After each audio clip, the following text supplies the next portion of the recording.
90년대 TV 무협 시리즈 정무문. 아마 대부분 기억하실 겁니다. 특히 성룡의 화려한 움직임, 이영걸의 스피드, 이소룡의 파워를 섞어놓은 듯한 견자단의 액션을 볼 때마다 그만의 독특한 무술과 매력에 빠져들곤 했는데요. 실제로 견자단의 무술 실력은 뛰어나기로 유명합니다. 그는 각종 병장기류 무술과 정통 권법, 태극권 등 중국 정통 무술 계통, 한국의 태권도와 킥복싱, 복싱 같은 다양한 무술을 섭렵했는데요. 그는 이런 무술을 기반으로 자신만의 독창적인 무술 세계를 완성하기에 이르렀죠. 그의 영화를 보면 정통 무협 영화에서 흔히 볼 수 있는 중국 정통 무술을 구사하다 자세를 순식간에 바꿔 레슬링 자세로 상대를 제압합니다. 달려드는 상대방을 태권도식 발차기로 가볍게 날려버리고 복싱 자세를 취하기도 하죠. 그의 동작은 놀랄 만큼 빠르고 정확하며 유연합니다. 각 무술 분야에서 전문가들이 봐도 자세에 오차가 없다고 하죠. 이런 배경 때문인지 견자단은 나는 오랫동안 무술을 배워왔지만 무술을 비판적으로 분석하지는 않는다.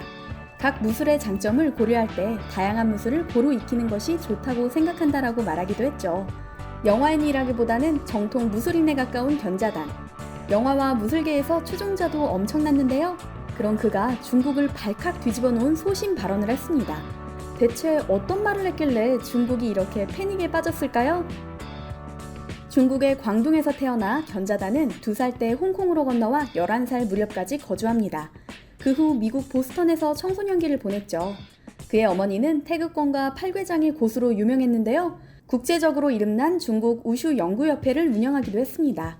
자연스럽게 견자단은 무술 고수 사이에서 둘러싸여 어린 시절을 보내게 됐죠. 그의 어머니는 그가 고작 걸음마를 시작할 때부터 엄격하게 태극권과 쿵우와 같은 무술을 가르쳤다고 합니다.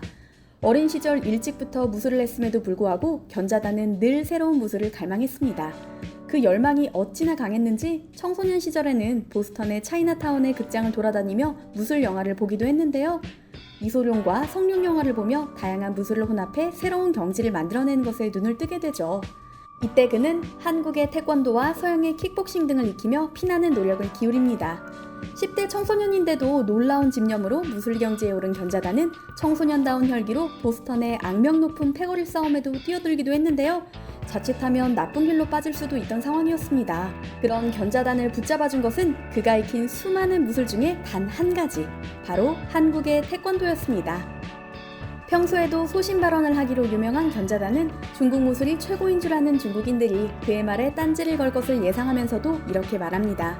내가 방황했던 미국 시절, 나를 나쁜 길로 빠지지 않게 해준 것은 태권도였다.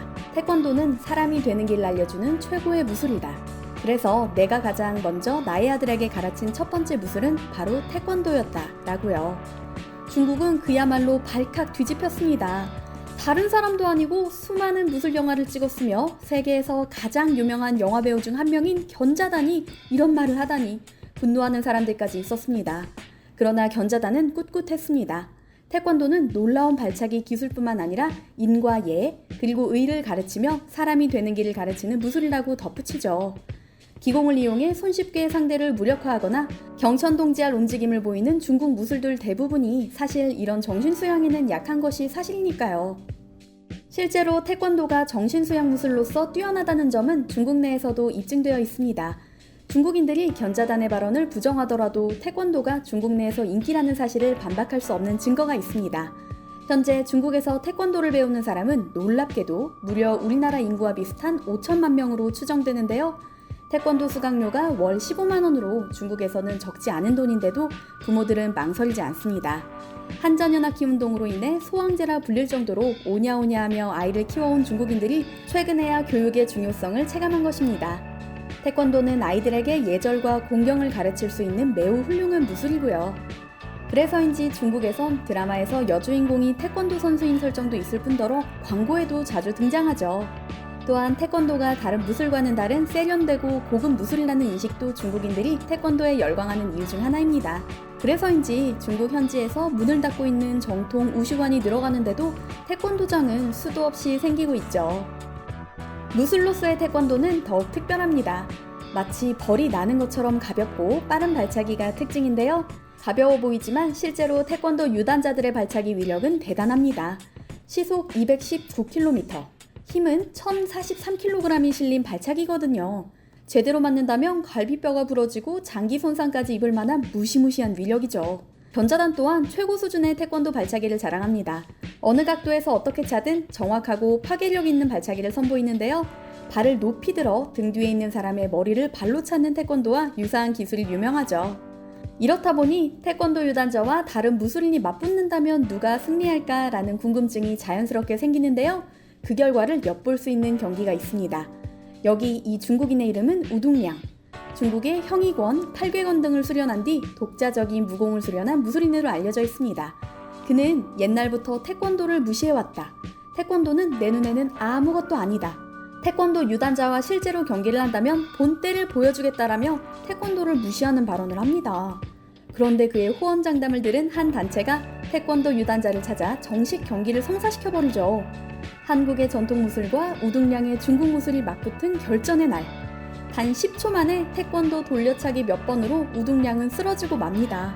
반격할 새도 없었죠. 전 UFC 타이틀 도전자 미국의 차엘 소넨 선수는 모두까기 인형으로 악명을 떨친 희대의 트래시 토커인데요.